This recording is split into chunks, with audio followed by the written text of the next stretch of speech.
know, it's nights like this that make me really, really love Terror Tuesday so much. I love being here every single week, obviously. It's one of the only things that keeps me here in Austin. I just love this series. But tonight, coming here, seeing a room full of people to see The Stylist is incredible because this movie was released in 2020.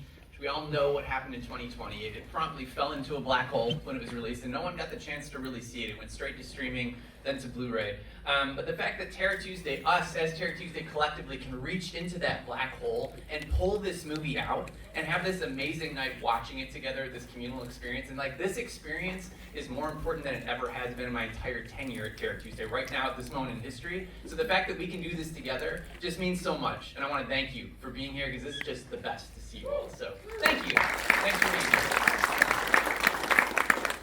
It's heartwarming, actually, is what it is. So this movie, The Stylist, was made by a woman, and I wrote her name down because I do not want to butcher it, but I might. It's Jill Gevargizian is her name in this movie. She's from Kansas City, Missouri. That's where this movie was made. And for 10 years prior to this, the decade prior, she was an actual hairstylist, which makes this movie very personal.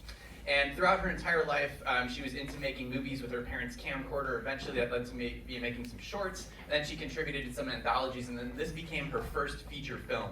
And what I love about this movie is that it is a lightning bolt of a debut movie. It is fully formed, and it feels so just like everything about it. It doesn't feel like a first movie. I want to tell you this is a slow burn movie. So sometimes people are adverse to that, but don't be. Slow burn just means there's more time to like get in there and soak it in and really figure out what's going on. But at the same time, it's a slow burn. It's very much steeped in tradition.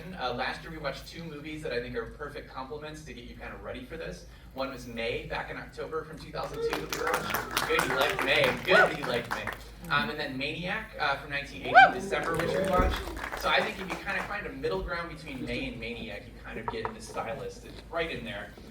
It's this corner of horror that I really like, which is elegant, kind of almost experimental art house horror that is like one foot in the grindhouse in terms of violence and exploitive elements. And I think that's the most perfect place to be these days. I really like being in that pocket of horror, and this movie does it just so well. I don't want to give away too much about this movie because I think most of the fun is watching the mystery unspool because a lot of the time you're really not sure what's going on in a very good way. But I want to talk a little bit about the aesthetic of this movie because it's beautifully made, absolutely gorgeous production design, and I think it falls into this area of movies that are now called neo-giallos. Movies that are kind of taking the aesthetic journey through the giallo, but not necessarily the format of it. In the last 10 years or so, Amir is one that did it really well, and Barbarian Sound Studio. But I kind of like these movies because they're so fun to watch, but a lot of the time they look gorgeous and there's so much to admire visually, but they don't really engage my brain. And this is one of the ones that really engaged my brain when I watched it, which is why I wanted to bring it to Terror Tuesday. It's really what this movie is about on a very base level because I don't want to give anything away, but I think it's really about the dichotomy between beauty and ugliness, the inherent beauty and ugliness in everyone, and it kind of walks the line between what's going on with that. And I think it's really poignant, very personal, and it does it really, really well.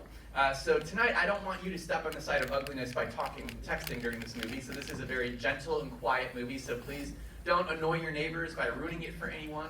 Abide by the rules and we'll be all good. I know you're the best audience in the world here at Terror Tuesday and you know the rules, so yeah.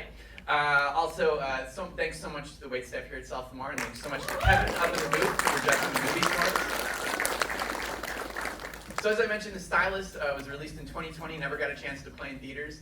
It is now part of our theatrical catalog at AGFA right here in Austin, Texas on behalf of Arrow Films.